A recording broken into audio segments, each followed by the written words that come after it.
क्यों बिहार के बिहारियों को बाहर जाके काम करना पड़ रहा है? तुमने क्यों नहीं 20 साल में डेवलपमेंट किया? आप बताइए पत्रकार महोदय, आप भी तो बिहार से ही हैं। इंडिया गठबंधन जो है ठगबंधन है, सारे के सारे अपराधी हैं, सारे सारे चोर हैं। वो जिस भी स्टेट में काम कर रहे हैं, ये लोग जिस भी स्टेट में, उस स्टेट का उन्होंने बेड़ा गर्क कर दिया है। आप बिहार जाके देखिए, सड़कें टूटी हुई हैं, पुल टूटे हुए हैं, स्कूलों का कोई निर्माण नहीं है। तेजस्वी यादव, ना तुम में तेज है, ना तुम्हारे भाई में कोई प्रताप है, कोई किसी भी तरह की कोई काबिलियत नहीं है। ये बस अपने बाप के दम पे सत्ता में आके बैठ चुके हैं। शर्म आनी चाहिए वहां के लोगों को जो उन्हें वोट देते हैं। तो मुसलमान करने का आरोप तो सबसे ज्यादा आपके ऊपर लगा है। मोदी जी ने कब बोला कि मैं मुस्लिमों को यहाँ रहने दूंगा? नहीं, बताइए। मोदी जी ने कब बोला कि सड़क मैंने बनाई है, मुस्लिम नहीं चढ़ सकता? मोदी जी ने कब बोला कि अस्पताल मैंने बनाई, यहाँ इसका इलाज नहीं हो सकता? नरेंद्र मोदी ने ही तो बेरोजगारी बढ़ाई है। किसकी? सेना पे पत्थर मारते थे, जो आतंकवादी हमले करते थे, जो यहाँ पे आके बम धमाके करते थे, उनकी बेरोजगारी खत्म कर दी है।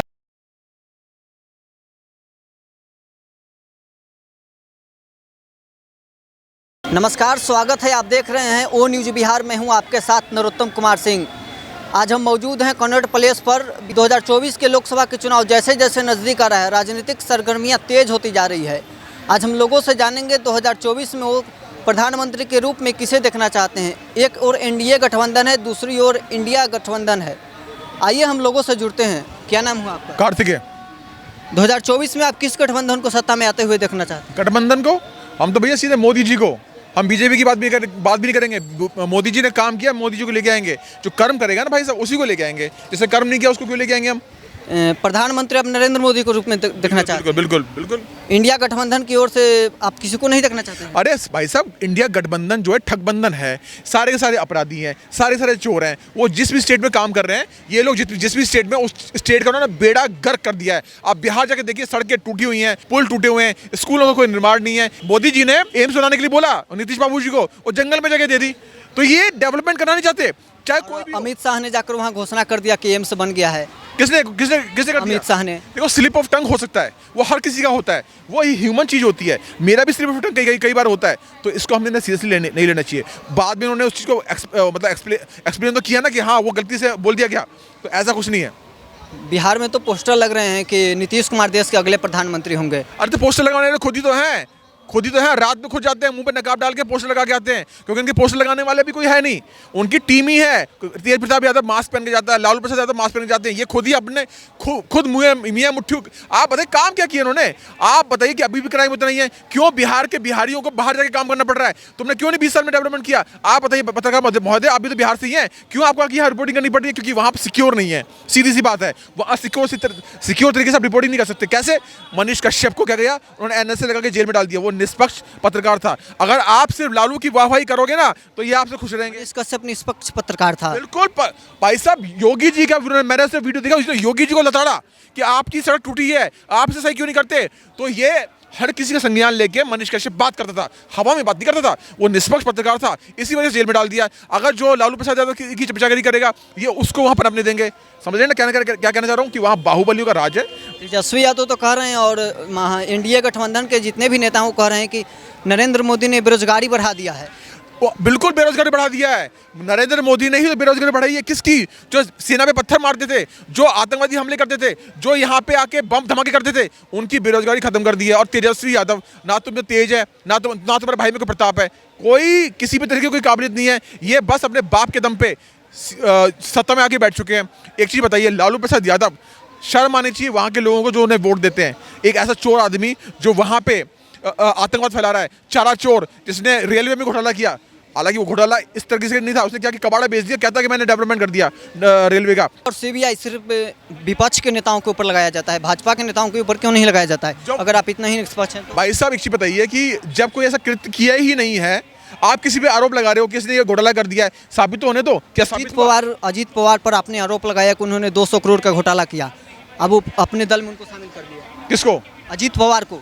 अरे जब साक्ष्य था ही नहीं, वो प्रूव ही नहीं हुआ, तो क्या करते? इसका मतलब हवा में यहाँ पर आरोप लगाते हैं विपक्ष के नेताओं के ऊपर। किस पे? तो ये बात तो 28 दल वालों को भी बोल सकते हैं कि तुम हवा पे बात करते हो। साक्ष्य की बात करें, इनके पास कोई साक्ष्य नहीं है कि बीजेपी में किसने घोटाला किया। ये बात समझ लीजिए आप एनडीए की तरफ से किसको नेता के रूप में देख रहे हैं? मोदी जी। और किसको भाई साहब? एनडीए की ओर से कोई नहीं, किसी को नहीं, कोई नहीं की ओर से कोई नेता। मोदी जी का कोई टक्कर में है ही नहीं। मोदी जी की टक्कर में कोई है नहीं। कहो तो मैं उनके काम गिना दूं, मेरे पास पूरी काम की लिस्ट गिना दीजिए। पूरे काम की लिस्ट है। देखिए, सबसे पहले हमारे 90 औषधि केंद्र थे। अब कितने औषधि केंद्र पूरे भारत में? कितने 9,000। तुमने क्यों नहीं 70 साल में जन औषधि केंद्र, एक गरीब आदमी को अगर 1 लाख की किसी ने दवाई लिख दी, ऐसा होता है, उनको अपनी जमीन बेचनी पड़ती है। गरीब आदमी किसान को अपनी जमीन बेचनी पड़ती है, घर बेचना पड़ता है, और कभी उधार भी पैसे लेना पड़ता है किसी साहूकार के पास में। क्यों नहीं तुमने दवाइयों के जो सस्ती, कांग्रेस तो करे कि आप देश को बेच रहे हैं। किसको बेच दिया? कोई सबूत है? कोई सबूत है? कोई सबूत नहीं इनके पास। ये बिना सबूत की बात नहीं करते हैं। देखिए, माँ बेटे दोनों बेल पे बाहर हैं, ठीक है। लालू प्रसाद यादव चारों चोरी उन्होंने की थी। अभी नौकरी की, जमीन के बदले नौकरी की बात उन्होंने करी। अखिलेश यादव ने क्या किया? उसने मुलायम सिंह यादव ने क्या किया? संतों पे गोली चलवाई। अखिलेश यादव के ऊपर 60 करोड़ रुपए का गबन का आरोप है। ममता बनर्जी क्या कर रही है? उनके ऊपर हिंदू मुसलमान करने का आरोप है। ये सारे आरोपी है साहब, ये सारे आरोपी हैं। किसी कीमत हिंदू मुसलमान करने का आरोप तो सबसे ज़्यादा आपके ऊपर लगा है। आप धर्म के नाम पर राजनीति करते हैं। मोदी जी ने कब बोला कि मैं मुस्लिमों को यहाँ रहने दूंगा नहीं? बताइए। मोदी ने कब बोला कि सड़क मैंने बनाई है, मुस्लिम नहीं चढ़ सकता? मोदी जी ने कब बोला कि अस्पताल मैंने बनाई, यहाँ इसका इलाज नहीं हो सकता? मोदी जी ने कब बोला कि ये नल का पानी मुस्लिम क्या नहीं जाएगा? कभी नहीं बोला। एक वक्तव्य दिखा दीजिए, किसी का वक्तव्य नहीं मिलेगा आपको। हाँ, ये जरूर बोला होगा कि जो बदतमीजी करेगा, जो इस देश में आतंक फैलाएगा, उसको साफ कर दिया जाएगा। आपको जान के हैरानी होगी, यूपी के अंदर मुस्लिम भी बदमाशी करते थे और हिंदू भी करते थे, सब शांत बैठे हुए हैं। ऐसा नहीं है कि मुस्लिम हिंदू नहीं करते थे, हिंदू भी करते थे, लेकिन योगी जी ने टाइट कर दिया सारा मामला। तो किसी कीमत पे ये लोग हिंदू मुसलमान नहीं करते। हिंदू मुसलमान कौन करता है पता है? ये ओवैसी जैसे लोग। 15 मिनट के लिए पुलिस हटा लो, हटा के दिखा दें पुलिस। अगर पुलिस हटा ली ना तो तुम साफ हो जाओगे। आर्मी आके तुम्हें 2 मिनट में साफ कर देगी। मतलब योगी सरकार में कोई क्राइम रेट बढ़ा नहीं है? मोदी सरकार में, देखिए, मोदी सरकार में क्राइम रेट कहीं भी नहीं बढ़ा, और जो थोड़ा बढ़ रहा है, तो थोड़ा बहुत हो रहा है, ये 28 दल ही करवा रहे हैं। आप समझ रहे हो? मणिपुर में जो आग लगाई है ना, 28 दल वालों ने लगाई है, और किसी मणिपुर में आपकी सरकार है और आपके मुख्यमंत्री कहते हैं कि ये तो अच्छा, इससे पहले कभी दंगे नहीं हुए मणिपुर में? 90 के दशक में 3 दंगे हुए थे, आपको पता है? नहीं पता आपको? पत्रकार है, आपको पता होना चाहिए। 90 के दशक में 3 दंगे हुए हैं, और वो आग कांग्रेस की लगाई हुई है। कांग्रेस एक ऐसा राक्षस है ना, जिसने 1990 के दशक में वक्फ बोर्ड खड़ा कर दिया। आपको पता है कि अगर आपके घर पे आ जाएगा ना, बोल देगा ये घर मेरा है, ये कैमरा मतलब ये जो जहाँ खड़े हुए हैं, संसद पे उन्होंने बोल दिया संसद हमारी है। अंबानी घर को बोल दिया घर हमारा है, एक पूरा गाँव बोल दिया हमारा है। तो वक्फ बोर्ड खड़ा करने वाला कौन था? कांग्रेस थी। समझ में आई ना? और 1990 में मोहम्मद मुफ्ती सईद कहाँ बैठा? कुर्सी पे बैठा। उसने रातों रात कश्मीर में विस्थापन करा दिया, कश्मीर में कश्मीरी पंडितों को भगा दिया। तो भाई साहब, ये 28 दल जो है ना, ये चोर दल हैं। चोर मुसेरे भाई, 40 चोर। कश्मीरी पंडित अब कश्मीर वापस जा रहे हैं। बिल्कुल जाएंगे, बिल्कुल जाएंगे। आप क्या सोच रहे हो? मैं समझ रहा हूँ आप मुझे घेरने की कोशिश कर रहे हो कश्मीर के ऊपर। आप घेर ही नहीं सकते। पहले वहाँ पे न्याय व्यवस्था पूरी तरीके से सही की जाएगी।